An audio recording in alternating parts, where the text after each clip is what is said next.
सत्संग इस घोर कलयुग में एक ऐसी संजीवनी है जो मरती हुई इंसानियत को पुनर्जीवित कर देती है। गम, दुख, दर्द, चिंताओं में पड़े हुए इंसान को फिर से जिंदा कर देती है, क्योंकि सत्य ओम हरि अल्लाह वाहिगुरु गौड़ खुदा रब और संग माने साथ। तो सत्संग यानी अल्लाह वाहिगुरु मालिक की यहां चर्चा होती हो, वहां आके इंसान बैठे और सुन के अमल करे। अपने अल्लाह, अपने वाहिगुरु, अपने गौड़, अपने खुदा, अपने राम की भक्ति इबादत करने की प्रेरणा मिलती है। उसे सुने, अमल करे तो इंसान के पहाड़ जैसे कर्म कंकर में बदल जाया करते हैं। इतिहास गवाह है, मालिक का नाम मुर्दों में जान डाल देता है। मालिक का नाम बहरों को, अंधों को, गूंगों को बोलने लगा देता है, देखने लगा देता है, सुनने लगा देता है और ऐसा परमानंद देता है कि इंसान खुशियों से नाच उठता है। तो उस परम पिता परमात्मा का नाम सुखों की खान है। पर सच्ची बात यह है कि अगर आप मालिक का नाम लेना चाहते हैं तो ये याद रखो, उसको आप खरीद नहीं सकते। वो कहीं बिकाऊ नहीं है। अरे 5 रुपए तो कूड़ा करकट का ढेर नहीं आता आजकल, उसके भी सैकड़ों रुपए लग जाते हैं। तो आप कैसे कह सकते हैं कि आपने मालिक को 1-2 रुपए में खरीद लिया? ईश्वर नाम अमोल है, बिन दाम बिकाए। ईश्वर का नाम तो अनमोल है, जिसका मोल कोई नहीं लगा सकता। पर सच्चा संत, पीर, पैगंबर, गुरु, महापुरुष जो भी इस धरती पे आया, उसने मालिक के अनमोल नाम को बिना दाम के दिया। वही फला फूला, आज भी फल फूल रहा है और हमेशा फलता फूलता रहेगा।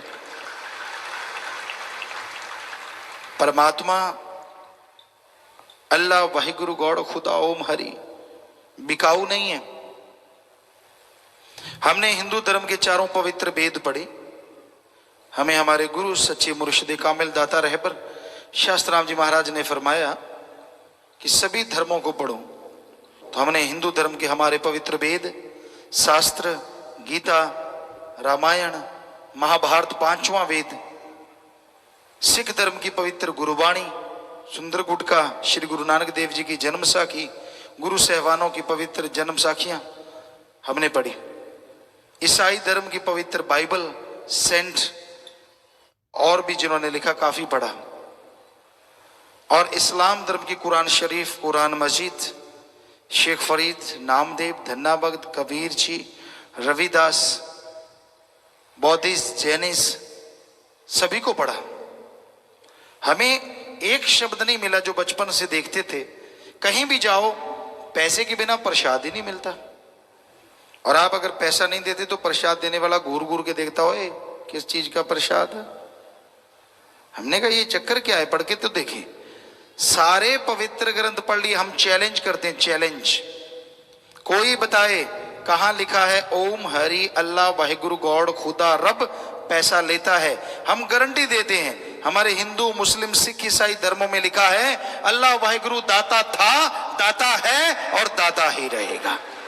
वो मंगता नहीं हो सकता। आदमी अपना पेट भरने के लिए उसका नाम लेके खाता है, मेहनत करने से जी कतराता है।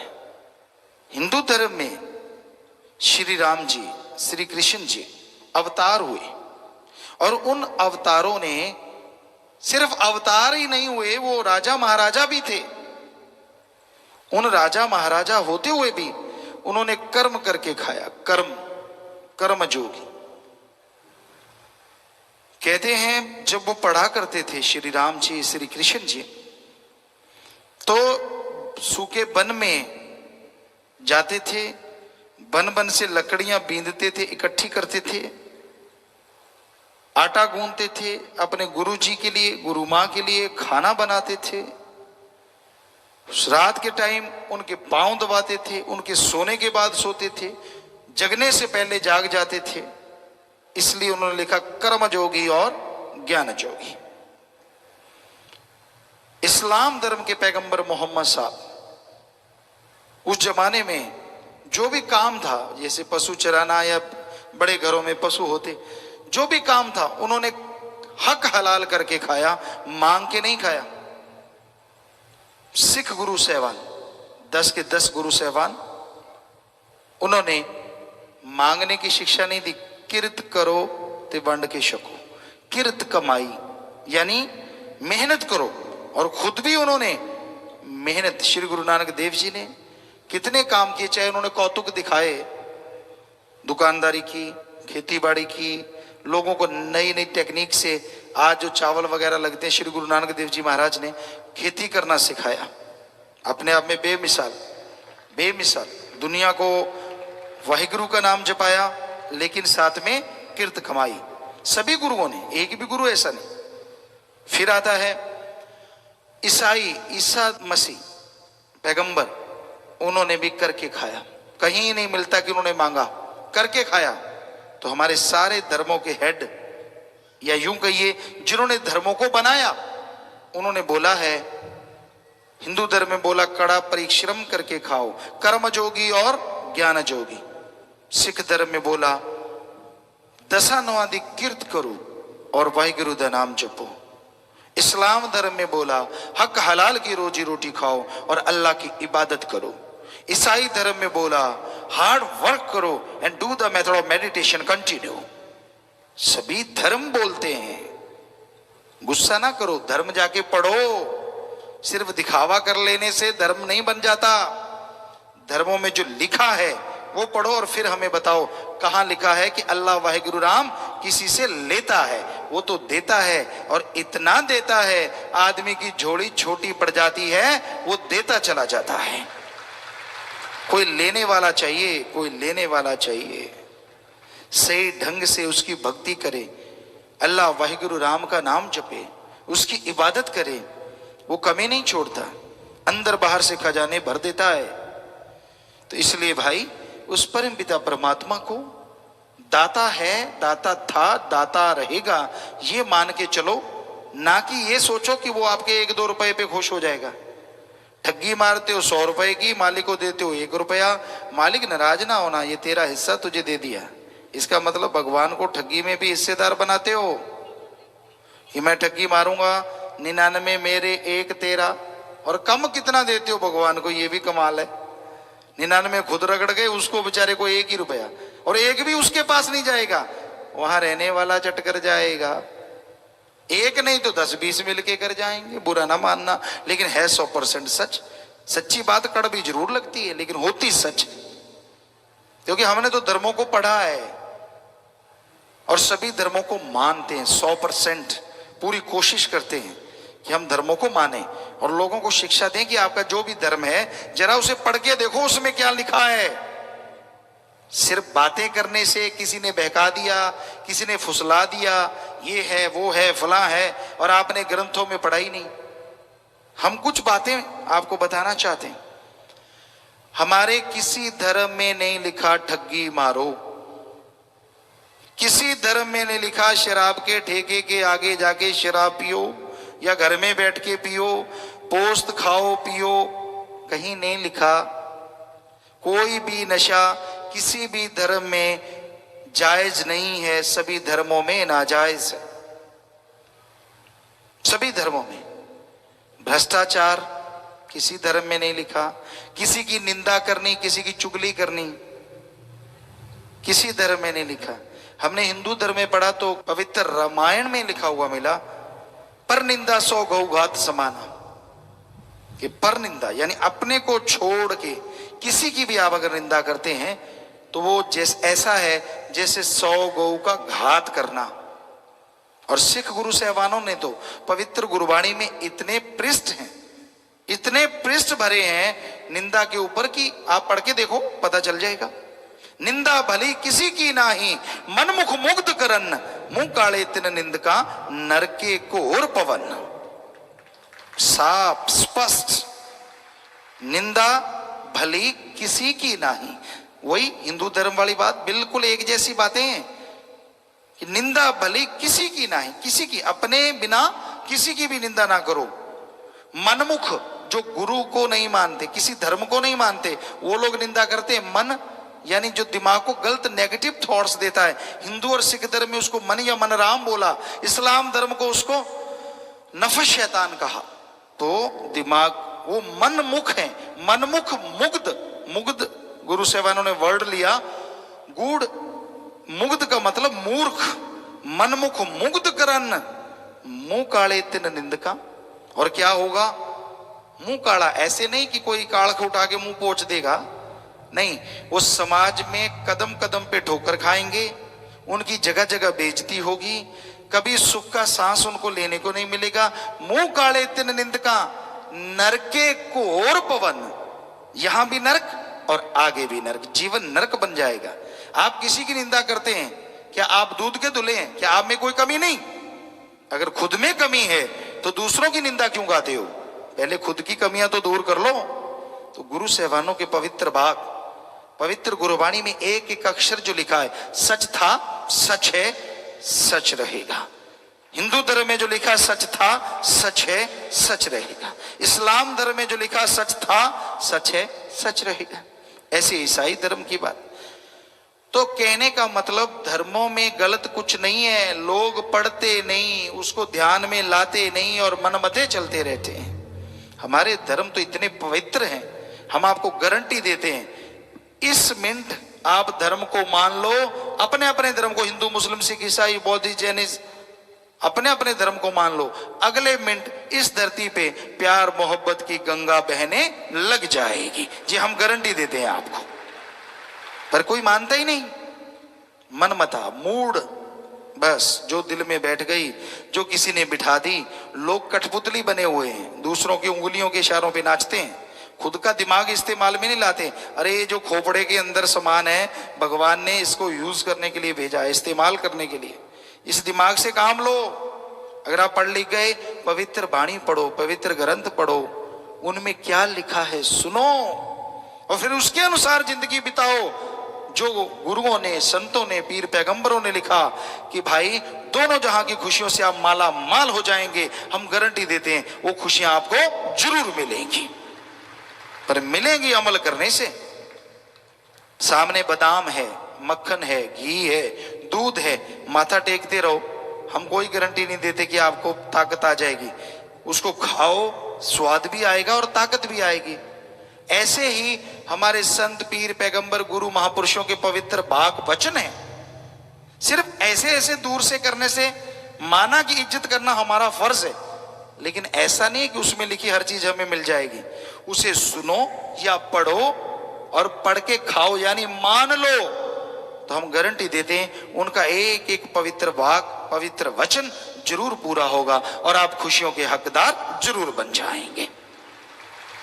बात वचन मानने की है।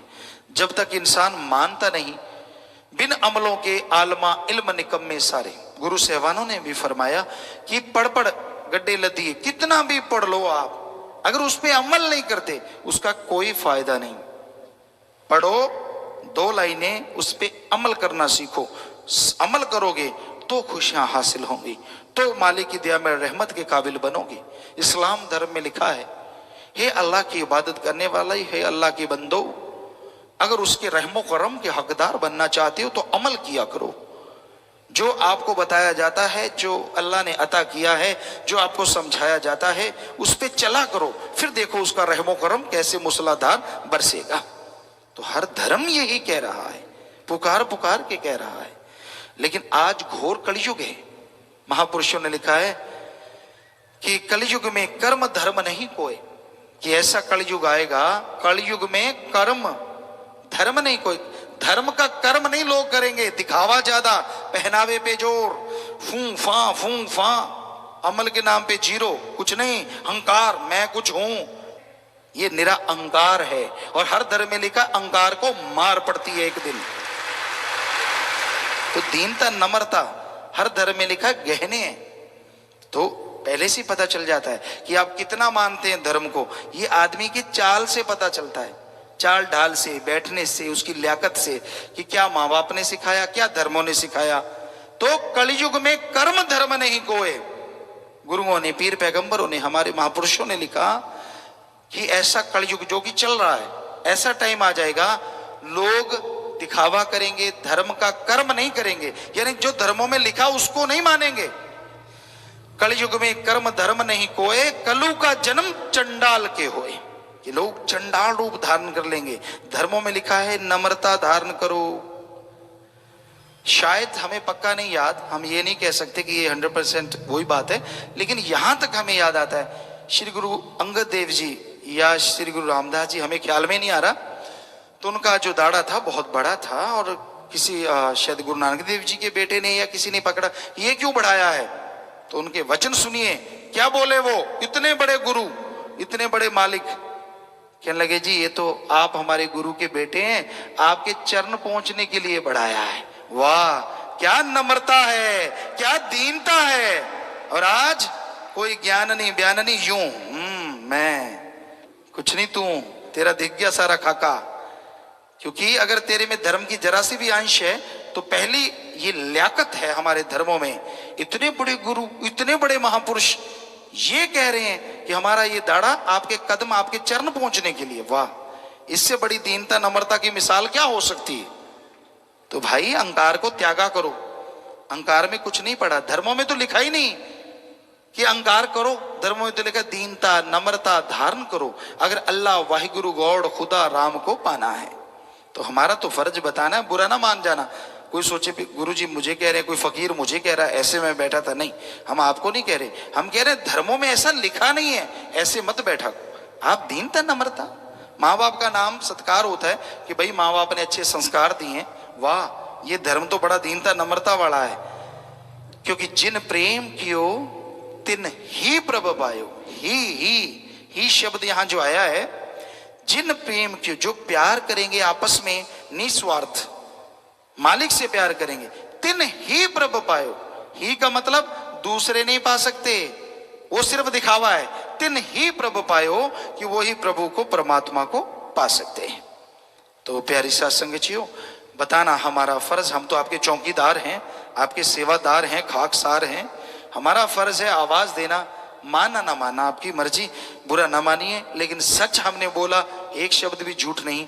सच यही है कि दीनता नम्रता धारण करो और किसी का बुरा ना सोचो, बल्कि अपने अंदर की बुराइयों को दूर करो। तो अल्लाह वाहिगुरु राम तो आपके अंदर है, वो तो दूर ही नहीं, आपको अंदर से खुशियों से माला माल कर देंगे। इस घोर कलयुग में अल्लाह मालिक वाहिगुरु गौड़ खुदा रब की भक्ति में समय लगाते हैं, वाकई ही उनके माँ बाप धन्य हैं। और धन्य वो हैं जो राम नाम के रास्ते पे अड़िग चलते रहते हैं। क्योंकि ये घोर कलयुग का समय है, यहां मन इंद्रियां बड़े फैलाव पे हैं, हाथ को हाथ खाए जा रहा है, फुर्सत नहीं है लोगों के पास रब का नाम लेने की, ईश्वर का नाम लेने की। ठगी, बेईमानी, झूठ, कुफर, जालसाजी, ये सब कुछ के लिए टाइम है, लेकिन परम पिता परमात्मा को याद करने के लिए लोगों के पास समय नहीं है।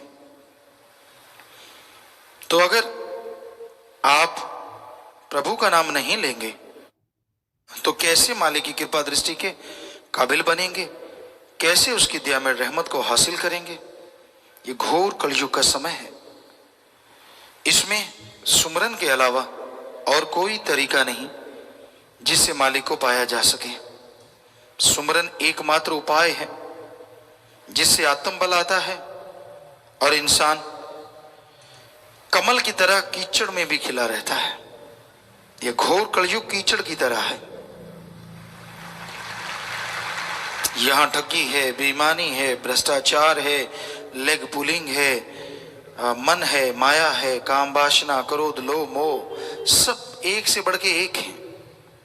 जो बुराई के पैंतरे हैं, जो काल के तरीके हैं, ऐसे में राम नाम पे स्थिर रहना, अडोल रहना बड़ा ही मुश्किल है। लेकिन लाखों करोड़ों लोग राम नाम पे अडोल हैं और अडोल रहेंगे। ये उस मालिक का रहमो करम है, उसकी कृपा है,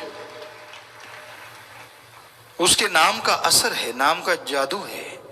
उसके नाम के जादू के बिना अडोल रह पाना बड़ा मुश्किल है, क्योंकि बुराई के लिए कोई चमत्कार नहीं चाहिए और भगवान के लिए लोग पहले चमत्कार चाहते हैं, भगवान बाद में चाहते हैं। तो ऐसे कलयुग में, ऐसे भयानक दौर में आप सत्संग सुने, सुमरन करें, तो ही खुशियों के हकदार बनेंगे। आप जिधर निगाह मारो, जिस तरफ मर्जी निगाह मारो, आप देखेंगे कि जो बुरे कर्म करते हैं उनकी लोग मदद करते हैं, उनसे डरते हैं, उनके आगे हाथ जोड़ते हैं। और जो राम नाम का कोई पुजारी है, राम नाम क्यों जपता है, रोकने के लिए 100 हथकंडे अपनाते हैं, पर वो राम जिसका खसम हो, हथकंडे पल में उड़ जाया करते हैं। क्योंकि राम नाम के पुजारियों को किसी से कोई लेना देना नहीं होता, वो कभी किसी का बुरा नहीं सोचते, करना तो दूर की बात। लेकिन लोगों को ये भ्रम पड़ जाता है कि राम नाम अगर यूं ही बढ़ता गया तो जो बुराई का नुमाइंदा काल महाकाल है, उसके जो आगे नुमाइंदे लोग बन जाया करते हैं, उनको फिक्र पड़ जाता है कि अगर राम नाम बढ़ गया, हमारी तो दुकानें ठगी की, बेईमानी की, रिश्वतखोरी की, भ्रष्टाचार की सारी बंद हो जाएंगी। हम जो बुरे बुरे कर्म करके मजे लूट रहे हैं वो तो खत्म हो जाएगा। तो इसलिए वो लोग तड़फते हैं, बेचैन हो जाते हैं, वो काल के हाथों मजबूर हो जाते हैं।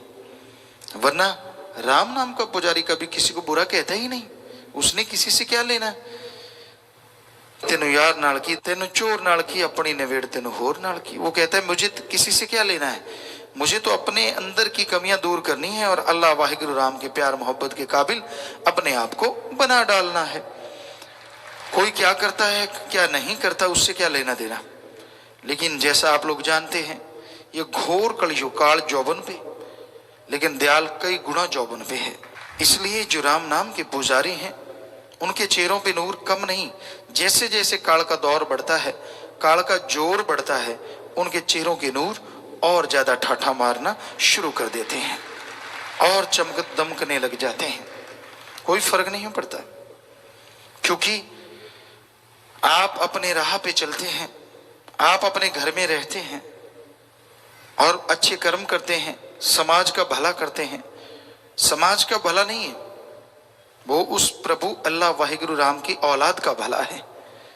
आदमी की औलाद का कोई भला कर दे तो वो आदमी अगर आदमी है, इंसानियत उसके अंदर अगर जिंदा है, तो वो उसका गुण नहीं भूलता।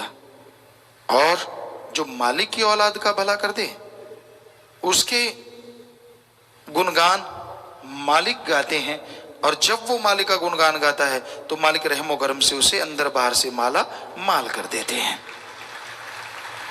तो मालिक की औलाद का भला करना हमारा एम है, हमारा लक्ष्य है, उस पे चल रहे हैं और कई गुना जोर शोर से चलते चलेंगे। क्योंकि हमारा काम इस जन्म में ये दो काम करो, एक नाम जपो और प्रेम करो। सबसे प्यार करना है और नाम जपना है। किसी जीव का दिल न दुखाना कभी, मौत याद रखो मालिक से डरो। किसी का दिल नहीं दुखाना, किसी को बुरा नहीं कहना, मालिक को याद रखना है और अपने राह पे दृढ़ता से चलते जाना है। तो मंजिल मिलेगी, खुशियां मिलेंगी, मालिक कृपा से जरूर नवाज देंगे। जो मालिक की खुशियां हासिल करके मालिक के राह पे चलते कई बार अपनी ओर निभा जाते हैं, उन जैसा दुनिया में कोई दूसरा हो नहीं सकता। हीरा कोहिनूर तो उसके पांव की माटी का मुकाबला नहीं कर सकता। तो भाई अनमोल वो हो जाते हैं जो ओर निभाते हैं। ओर निभाना कोई छोटी मोटी बात नहीं होती। आदमी बहुत किस्म के होते हैं। एक होता है कि वो मालिक के रास्ते पे चलता है, भले कर्म करता है, और एक होता है कि जो बुरे कर्म करता है। भले कर्म करने वाला मालिक की निगाह में हमेशा खुशियों का हकदार बना रहता है। बुरे कर्म करने वाले को काल की तरफ से चंद खुशियां उधारी मिलती हैं, लेकिन ज्यादा देर नहीं, 4 दिनों की चांदनी फिर अंधेरी रात। वो कुछ दिन की खुशियां ऐसी घोर अंधकार में बदल जाती हैं कि उसकी जिंदगी में प्रकाश नाम की कोई चीज दोनों जहां में नहीं रहती। तो मालिक की खुशियां हासिल करो, मालिक के रास्ते पे चलो, राम नाम जपो, सुमरन करो, सेवा करो, सबका भला मांगो और भला करो, तो मालिक की कृपा दृष्टि के काबिल आप बनते जाएंगे और रहमो करम से माला माल होते जाएंगे। कलयुग में मालिक की याद में बैठना या मालिक की याद में आना कोई मामूली काम नहीं है। और बातों पे लोग कितना कितना टाइम बर्बाद कर देते हैं, लेकिन मालिक की याद में बैठना कोई मामूली बात नहीं है। पर जो भी साथ संगत इस मालिक की याद में, परमपिता परमात्मा की याद में सजी हुई है, बहुत ही खुशियों का नजारा देखने के काबिल बनती है। जो भी जीव आके राम नाम में बैठते हैं उन्हें एहसास होता है खुद की कमियों का, खुद के गुणों का, अवगुणों का, और फिर गुणों को ग्रहण करके अवगुणों को छोड़ता हुआ जो इंसान आगे बढ़ता है उसे मालिक के नूरी स्वरूप के नजारे मिलने शुरू हो जाते हैं। तो आप सबका सत्संग में पधारने का तहे दिल से बहुत बहुत स्वागत करते हैं। जी आयनो खुशामदीद कहते हैं, मोस्ट वेलकम। तो सत्संग में आना, सुनना, अमल करना, ये तीन बातें आदमी के भाग्य को बदल सकती है, यानी अभाग्यशाली को बेहद भाग्यशाली बना सकती हैं। ये तीन बातें, सत्संग में आना, सुनना और अमल करना। तो संत, पीर, फकीर इस संसार में, इस दुनिया में सबका भला करने के लिए आते हैं, सबका भला मांगते हैं और भलाई के लिए दुआ करते हैं। वो कभी किसी का बुरा चाहकर भी नहीं करते, यानी कोई कहे, कोई बोले, किसी के कहने से भी किसी के लिए बुरा या बद्दुआ संत, पीर, फकीर कभी कर ही नहीं सकते।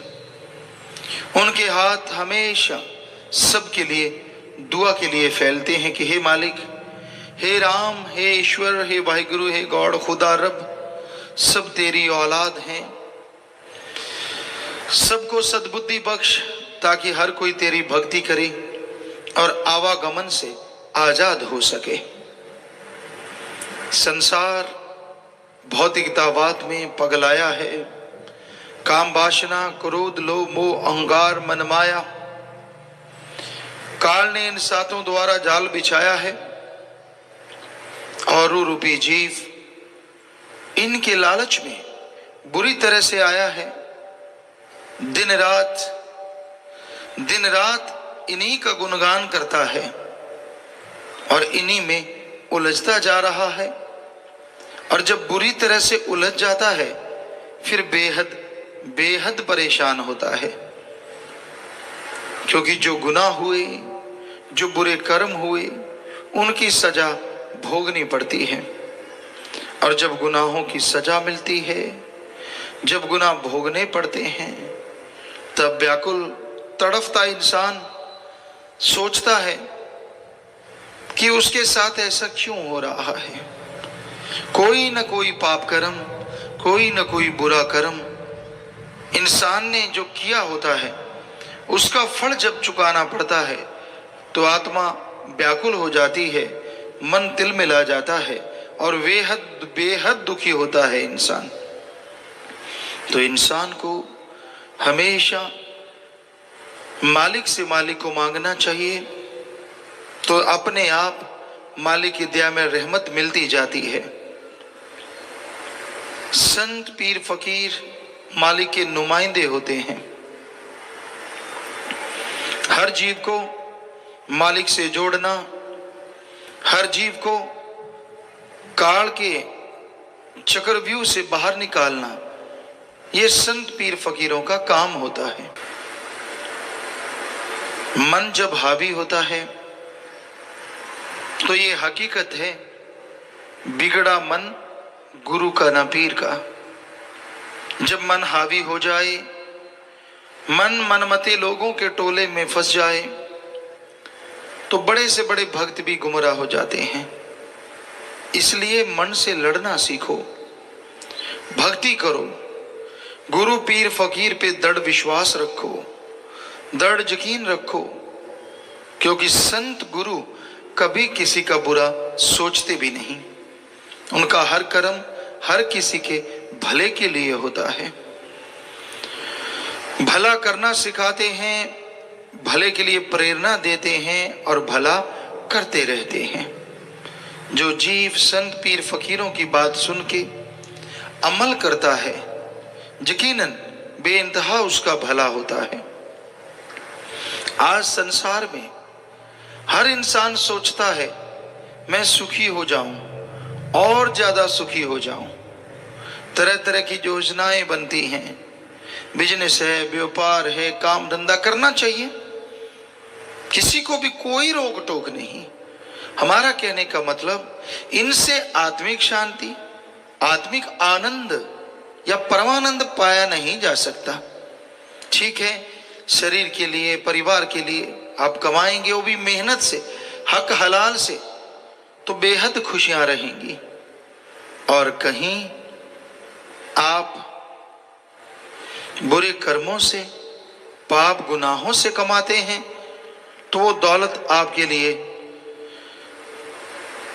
एक तरह का चक्रव्यूह बन जाएगी, जिसे आप छोड़ तो नहीं पाएंगे, पर दुखी दुखी दुखी होते रहेंगे। जब आदमी गुरु संत पीर फकीर की सुनता नहीं, मन मते और लोग और मन के कहने चलता रहता है, तो दुखी होता है। संतों को कभी किसी से कोई दुश्मनी नहीं होती। क्यों होगी दुश्मनी? किस लिए होगी? वो तो सबका भला करते हैं। उनका आसन ही ऐसा होता है कि चाहे कोई उन्हें गालियां दे, बुरा कहे, गलत बोले, फिर भी उसके लिए दुआ करते हैं। कोई भी बात कहते हैं जीव को समझाने के लिए, मालिक से किए गए कौल इकरार याद करवाने के लिए, और उनका कोई मकसद किसी को डराना, बहकाना या गलत रास्ते पे ले जाना नहीं होता। तो इसलिए भाई, संतों के वचन सुन के उन पे अमल जरूर करना चाहिए। आप संतों के वचन सुनो, और संत क्या कहते हैं? नशा ना करो। कोई भी नशा आपको बर्बाद कर देगा। कोई भी देवी देवता किसी भी नशे का भोग नहीं लगाता। यहां तक हमने पढ़ा है, महादेव जी ने भयानक नशा जो जहर था उसको अपने कंठ में धारण तो जरूर किया, लेकिन पीने का आह्वान किसी को नहीं किया। सो कोई भी देवी देवता किसी का घर बर्बाद नहीं कर सकता। इसलिए नशों को वर्जित माना गया। जब समुद्र मंथन हुआ, वेदों शास्त्रों में आता है, विष्णु पुराण में आता है कि जब, और भी कई जगह लिखा मिला, समुद्र मंथन हुआ, एक तरफ राक्षस थे, राक्षस प्रवृत्ति राक्षस, दूसरी तरफ देवता, किन्नर, गंधर्व आदमी। तो इन्होंने समुद्र को मथा। ये हकीकत भी हो सकती है, मालिक के खेल हैं, वो क्या बना दे, क्या करवा दे, कुछ कहा नहीं जा सकता। तो उसमें बहुत सारी वस्तुएं निकली, बहुत सारा सामान निकला, जो पूरी सृष्टि की बनावट के लिए का बाद में काम आया। तो उसमें जब नशा निकला होगा, तो वो भी किसी को दर्द है, दवा के रूप में कुछ अलग तरह की दवाई बनाई जा सके, शायद इसलिए पैदा हुआ। लेकिन उसको पिया नहीं, ना देवताओं ने, न गंधर्व, न किन्नर, न किसी ने नहीं, उसे पिया राक्षसों ने। तो इसलिए हिंदू धर्म में आया, नशे जितने भी हैं ये राक्षसी पीना है। इस्लाम धर्म में आता है, नशे शैतान का घर है। सिख धर्म में आता है, नशे गंदगी हैं, गंदगी। सुबह का शाम, शाम का सुबह उतर जाता है। पोस्त भंग अफीम मद, नशा उतर जाए पर बात, नाम खुमारी नानका चढ़ी रहे दिन रात। कि जितने भी नशे हैं शाम के सुबह और सुबह के शाम उतर जाते हैं। नशा करना चाहते हो, ओम हरि अल्लाह वाहिगुरु राम के नाम का करो। एक बार चढ़ गया तो दोनों जहान में नहीं उतरेगा। फिर संतों ने कहा कि आप मांस अंडा ना खाएं, आप शाकाहारी हैं, शाकाहारी भोजन लें, क्योंकि शाकाहार इंसान की बनावट भी है। हमारे धर्म शास्त्रों में तो साफ लिखा है शाकाहारी भोजन ही इंसान के लिए अति उत्तम है। यहां तक विज्ञान की बात करें तो अपने बहुत सारी बातें शाकाहारी जीवों से मिलती हैं। मतलब ज्यादातर क्या, बहुत ज्यादा। हाथ के नाखून हैं, हाथ है, दांत हैं, जबड़ा है, क्योंकि मांसाहारियों के दोनों जबड़े लगभग हिलते हैं और शाकाहारी का एक जबड़ा हिलता है। तो दांत है, जबड़ा है, आंतड़ियां हैं। मांसाहारी की जो आंत होती है वो मालिक ने बनाई, छोटी होती है। डाइजेस्ट सिस्टम इस तरह का होता है कि जल्दी हजम हो और जल्दी चला जाए। लेकिन आदमी की आंत तो बहुत लंबी है और इसमें भोजन अगर वैसे ही तल के खाया जाए तो उसको पचने में ही 12 से 18 घंटे लगते हैं पूरी तरह से। और अगर मांस को तल के और उस तरह से कोई खाता है, जो साइंटिस्ट कहते हैं कि टोटली डाइजेस्ट होने के लिए उसे 30 से 48 घंटे लग सकते हैं। तो हमारा शरीर, आंतड़ियां, पाचन क्रिया सब शाकाहारी जीवों जैसी, यानी पूरी शरीर की बनावट। पहले आपने पढ़ा होगा, हमने भी पढ़ा कि आदि मानव, इंसान के जो पूर्वज थे वो मांसाहारी थे। हम कभी नहीं मानते थे इस बात को। बहुत बार बच्चों में बहस होती, क्योंकि सतगुरु ने, दाता ने 4-5 साल के थे हम तभी नवाज दिया था, अपने नाम से, अपने प्यार से, अपनी मोहब्बत से रंगा था। तो हम अड़ जाते कि ये संभव नहीं है। कई विज्ञान की किताबें लेके आते, कई लोग कहते नहीं देखो ये सही है, आदमी के जो पूर्वज थे वो मांसाहारी थे। हमने कहा नहीं, ये सही नहीं है, विज्ञान गलत। और यकीन मानिए सतगुरु इतना कॉन्फिडेंस देते कि वो ही होता, और वाकई वो ही हुआ। अब साइंस, विज्ञान ने पिछले कुछ महीने या साल हुआ होगा, ये साबित कर दिया है कि हमारे पूर्वज या आदि मानव जो थे वो भी शाकाहारी थे। वो भी कच्चा या पका के भोजन खाया करते थे। तो हमने बहुत पहले ये बात कही थी कि ये हो नहीं सकता, ये गलत है, ये विज्ञान की थ्योरी गलत। कि आदमी की शरीर की बनावट ही ऐसी नहीं, चाहे नाखून कैसे भी हैं, कैसे मुड़ जाते थे, लेकिन किसी पशु की चमड़ी को फाड़ना कोई आसान काम नहीं। या हाथों से शिकार करना होता तो आदमी पत्थर के हथियार, लकड़ी के हथियार क्यों बनाता? असल में वो पशुओं को मारने के लिए नहीं, आत्मरक्षा के लिए वो हथियार बने थे, जिसे विज्ञान ने कहा शिकार के लिए बने। जी नहीं, हम इसे भी गलत साबित करते हैं। वो शिकार के लिए हथियार नहीं बने थे, जो पत्थर के बने या लकड़ी के पहले बने, बाद में लोहे के बने, वो आत्मरक्षा के लिए। क्योंकि मांसाहारी शेर, चीता वो आदमी को भी खाना चाहते थे, उनका तो भोजन है। तो आदमी लड़े, कोशिश की अपने नाखूनों से, अपनी पावर से, तो उनको जीत नहीं पाए। फिर उन्होंने अपने दिमाग का इस्तेमाल किया और उस दिमाग से उन्होंने ऐसे ऐसे हथियार बनाए जो उन पशुओं को पछाड़ने लगे। और आदमी गुस्सा इतना आया कि वो पछाड़ता ही नहीं था, उनको खाने भी लगा। पर जैसे जैसे गुरु आते गए, गुरुओं के संपर्क में वो आते गए, क्योंकि मालिक के प्यारे तो आते ही रहे, तो उन्होंने उनको समझाया कि ये गलत है, ये तो पशुओं को खाना है, हम अलग हैं, पशु अलग है। तो कुछ लोग, क्योंकि शुरू में तो अन्न ही खाते थे, पका के खाते थे, कच्चा खाते थे, ज्यादातर कच्चा खाते थे। तो फिर जब उनको गुस्सा आता कि पशुओं ने हमारे ऐसे मार दिया ऐसे, तो पशुओं को वो खाने लगे थे। और फिर गुरुओं ने, संतों ने आके समझाया, गुरु आते रहे, संत आते रहे, तो फिर लोगों ने धीरे धीरे चीज छोड़ दी। और आज तो करोड़ों में है जो शाकाहारी हैं, जो बाकी मालिक की उस कुदरत की बनावट को बिल्कुल सार्थक कर रहे हैं और मान रहे हैं। तो मांस अंडा नहीं खाना चाहिए। मांस में कोई ज्यादा ताकत नहीं होती। अंडे में 13 से 15% प्रोटीन है और चिकन में हमारे ख्याल से 20 से 23.5% प्रोटीन होगा। जबकि दालें हैं, मूंगफली है, इनको अगर माने तो इनका 25 से 30% प्रोटीन इनमें पाई जाती है, जो शरीर को मसल बनाती है, पावरफुल बनाती है। तो शाकाहारी चीजों में ताकत ज्यादा है। और सोयाबीन को तो कहना ही क्या है। सोयाबीन में 43 से 45% प्रोटीन पाई जाती है। अंडे से सीधी 3 गुना, चिकन वगैरह से सीधी डबल।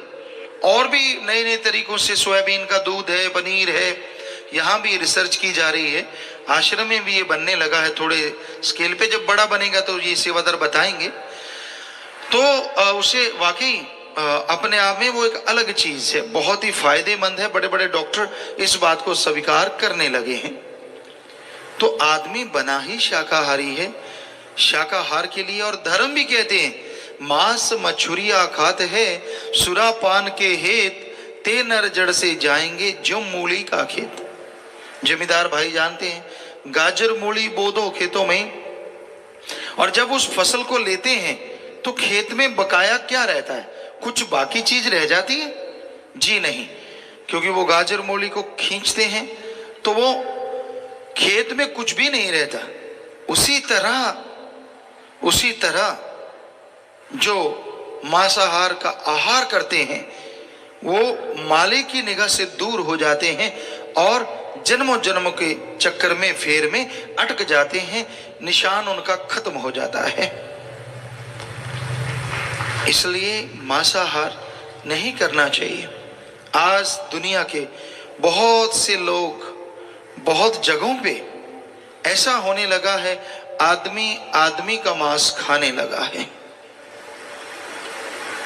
बच्चों को, छोटे से बच्चे होते हैं, मां के गर्भ से निकाला जाता है, उनका कहीं सूप बनाते हैं, कहीं अचार बनाते हैं, कहीं डिब्बा बंद मांस बनाया जाता है। उसमें आदमी के बच्चे को साफ करता है काट के, फिर उसको तलता है, भूनता है। डिब्बा बंद मांस औरतें भी खरीदती हैं, आप देख सकते हैं। इनका अचार तक डाला जाता है छोटे से बच्चे का। मां के गर्भ से 5 महीने का होता है तब उसको निकाला जाता है। जी आप देख सकते हैं कैसे ये मांस खाया जा रहा है। तो बेहद दर्दनाक है ये मंजर। अगली तस्वीर में आप देखेंगे कि कैसे उन बच्चों का सूप बनाया जाता है। उन बच्चों को साबुत ही उबालते हैं, जैसे टमाटर का बाकी और वेजिटेबल सूप बनता है, इसी तरह उनको उबाला जाता है और उनका सूप, खोपड़ी का, शरीर का निचोड़ के सारा सूप बना देते हैं। स्किन वगैरह उतार के, जो भी फालतू की चीजें, हड्डियां निकाल के। आप देख सकते हैं एक प्याली में नन्ही सी खोपड़ी भी है इस फोटो में। क्या हाल है! क्या राक्षस तौबा नहीं करते होंगे? ये तो हमारे भी बाप है, ऐसा तो हमने कभी सोचा भी नहीं। कहते इसमें ताकत बड़ी होती, जो कि बकवास है, सब झूठ है, ये सही नहीं है। आप देख सकते हैं किस तरह से इंसानियत का नाश हो रहा है। अपने देश में देखते हैं, जब 2 लड़कियां हैं या एक लड़की तीसरी आने वाली हो तो उसका अबॉर्शन, सफाई करवा देते हैं। और वो सफाई उस बच्ची को या तो गर्भ में ही इंजेक्शन लगाते हैं या फिर उसके टुकड़े टुकड़े कर दिए जाते हैं। यहाँ ऐसे सत्संगी बैठे हैं जिन्होंने अपनी बेटी को बेटे से बढ़ के प्यार दिया और बेइंतहा खुशियां वो ले रहे हैं। हमें बड़ा गर्व है ऐसे लोगों पे, ऐसे माँ बाप पे, कि जिन्होंने अपने सतगुरु की बात को निभाया। कोई और बच्चा नहीं लिया कि ठीक है बेटी हो गई, ठीक है, ये बेटी को ही सब कुछ माना। तो भाई आइंदा आप कोई भी ना तो भ्रूण हत्या करेंगे ना करने देंगे, ये आपसे प्रार्थना है। तो आप हाथ खड़ा करके कसम खाएं कि हम किसी भी किस्म की कोई भ्रूण हत्या नहीं करेंगे ना करने देंगे। तो मालिक आपको बेइंतहा खुशियां बख्शे, घर में खुशियां आए और मालिक से ओढ़ निभे। सबको बहुत बहुत आशीर्वाद। हाथ नीचे कर लीजिए। तो बेहद खुशी होती है जब आप वायदा करते हैं। आप नहीं करते कोई बात नहीं, करने भी ना दें। आजकल कानून बन गए हैं। बल्कि हम सारी साथ संगत से कहते, कहीं भी कोई बेटी को मारने जा रहा है, आप उससे ले लीजिए और हमें दे दीजिए। आपको पता है यहाँ शाही बेटियां बसेरा है, उनका पालन पोषण करेंगे, एसी रूम से इनके बढ़िया गाड़ियों पे स्कूल जाते हैं। तो जहां हमारी करोड़ों बेटियां हैं, कुछ और बेटियां आ जाएंगी तो कुछ फर्क पड़ने वाला नहीं। ये आपसे गुजारिश है। तो भाई, ये मांसाहार इंसान को शैतान बना रहा है। फिर तीसरा परहेज, पर नारी पैनीश्वरी मत को इलायो अंग, रावण के 10 शीश गए पर नारी के संग। इस्लाम धर्म में पवित्र कुरान मजीद शरीफ में लिखा है, जायज रिश्ता अख्तियार करो, नाजायज रिश्ता दोज़ख की आग में जलाएगा। अगर ऐसी हराम खोरी करोगे तो दोनों जहां में दोज़ख की आग जलाती रहेगी। यानी कैरेक्टरफुल बनिए। आप पति पत्नी का रिश्ता जायज है, इसके अलावा कोई भी रिश्ता कहीं भी आप इस तरह का जोड़ते हैं तो वो नाजायज है। ऐसा ना करें, ये महापाप है। 1 लाख पूत 1.25 लाख नाती, 13 घर दिया न बाती। जिसके 1 लाख बेटा 1.25 लाख नाती थे, उसने सीता जी को उठाया पर नारी, तो उसका हश्र क्या हुआ? क्योंकि सीता जी नहीं चाहते थे, वो तो अपने राम के पुजारी थे और रावण ने उठाया, जबरदस्ती की उसके साथ। और फिर उसका हश्र 1 लाख पूत 1.25 लाख नाती, 13 घर दिया न बाती। तो ऐसा हश्र हुआ, इतना बुरा हश्र हुआ। और ये बात हकीकत में है, यही सच्चाई है। सिख धर्म में भी आता है, रिश्ते इंसानों में होते हैं, पशुओं में न के बराबर।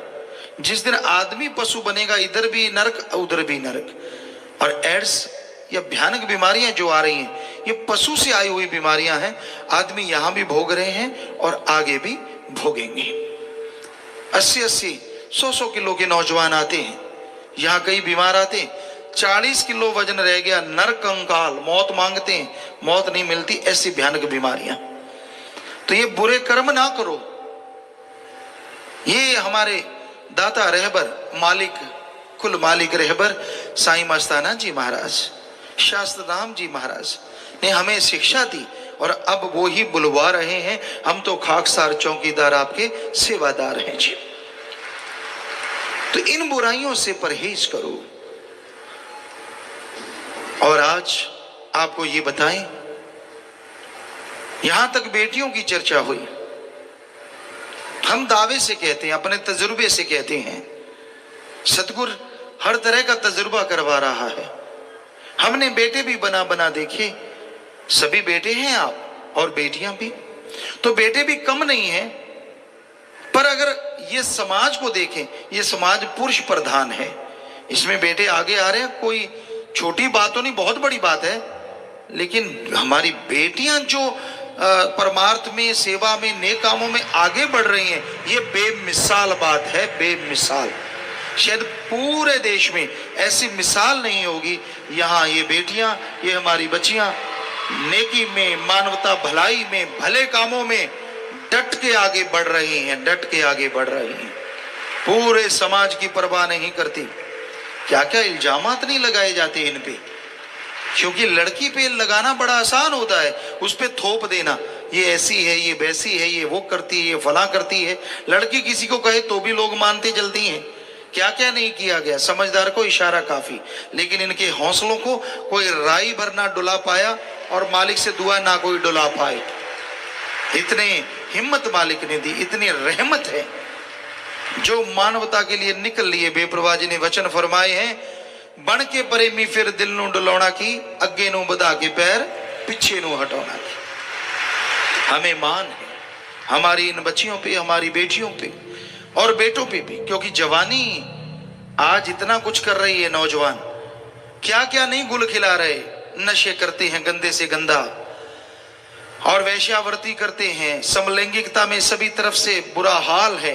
पर धन्य ये जवानियां दोनों तरफ की जो इतनी आगे बढ़ रही हैं, अधेड़ अवस्था, बुजुर्ग, सब ही धन्य हैं जो इस कलयुग में मालिक की याद से जुड़े हुए हैं। तो ये कोई छोटी बात नहीं है प्यारी साध संगत जी, बहुत बहुत बड़ी बात है कि हमारे बेटे, ये बेटियां, सब लोग इतना मालिक के नाम पे परमार्थ में तन मन धन से हर क्षेत्र में तरक्की कर रहे हैं, और हर तरह का मुसीबत पहाड़ जैसी भी आती है उसको चकनाचूर करते हुए राम नाम के मार्ग पे बढ़ रही हैं और बढ़ती रहेंगी। दोनों तरफ से ये रूहें बढ़ रही हैं, दोनों तरफ से, आदमी है, औरत है। जिसको राम नाम की लौ लग जाए, अरे बुल्ले को कंजरी कहा गया। पता नहीं इतिहास में कितनी भक्त औरतें हुई जिनको वैश्या का नाम दिया गया, लेकिन वो मालिक के प्यार में ऐसी नाची कि मीरा बन के आज उनका नाम इतिहास में अमर हो गया और इनका अमर होता रहेगा। ये समाज बड़ा दोगला है। तो भाई, इस समाज का कुछ भरोसा नहीं, अपना उल्लू सीधा करने के लिए ये क्या से क्या बना दे। लेकिन यकीन मानिए, राम नाम, अल्लाह मालिक की भक्ति इबादत करने वालों का काल महाकाल ना बाढ़ बांका कर सका और ना कर पाएगा। ये बेपरवाह जी के वचन है, शायद पुराने सत्संगियों ने सुने होंगे कि तीनों वचनों पे पक्का हो, सुमरन करता हो, सेवा करता हो। बेपरवाह जी ने एक सत्संग में, शायद पंजाब साइड में, कहीं ये वचन फरमाए कि उसका तो एटम भी कुछ नहीं बिगाड़ सकता।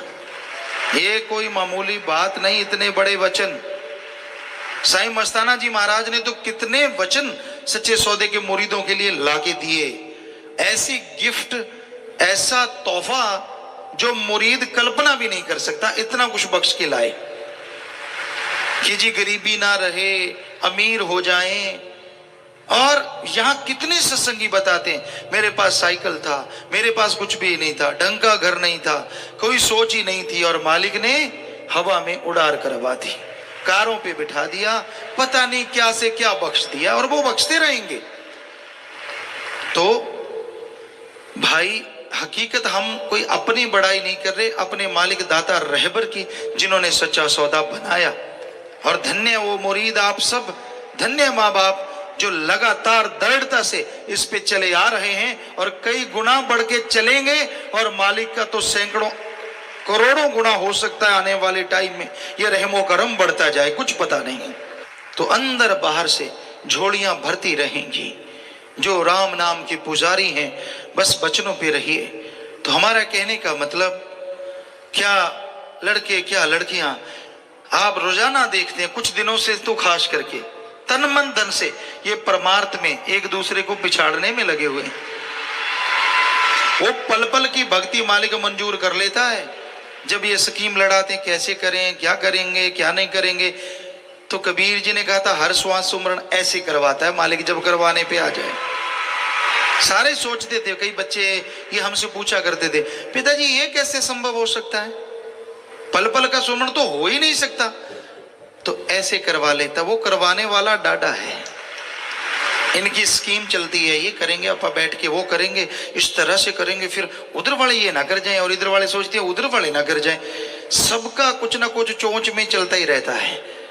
और ये चले तो ये जगह, जो बेपरवाह ने बोला सचखंड का नमूना, वाकई आपको सचखंड के नजारे भी मिलने शुरू हो जाएं। तो ये आपकी भावना है। तो घोर कलयुग में आप जो परमार्थ में, नेकी में, भलाई में आगे बढ़ रहे हैं, ये बेमिसाल है। और हम सबके लिए मालिक से दुआ करते हैं, मालिक सबको सद्बुद्धि बख्शे, हर कोई नेकी भलाई में आगे बढ़े, कोई भी बुराई में ना फंसे, कोई बुरे और बुराई के जाल में ना उलझे। हर कोई मालिक का गुणगान गाए, चाहे कितना भी कोई दूर बैठा हो, मालिक वहां भी झोलियां माला माल कर देता है। और जो सत्संग में लगातार चल के आते हैं, रूहानी मजलिसों में आते रहते हैं, कहना ही क्या है, बस जब बैठो भावना शुद्ध रखो, मालिक से लिप जोड़ के रखो। यहाँ किसी भी तरह की अलग तरह की हरकत ना करो, ध्यान मालिक से जोड़ो, तो वो पता नहीं क्या कुछ आपका पल पल का मालिक मंजूर करेगा। ये मालिक कहने सुनने से परे रहमत कर रहा।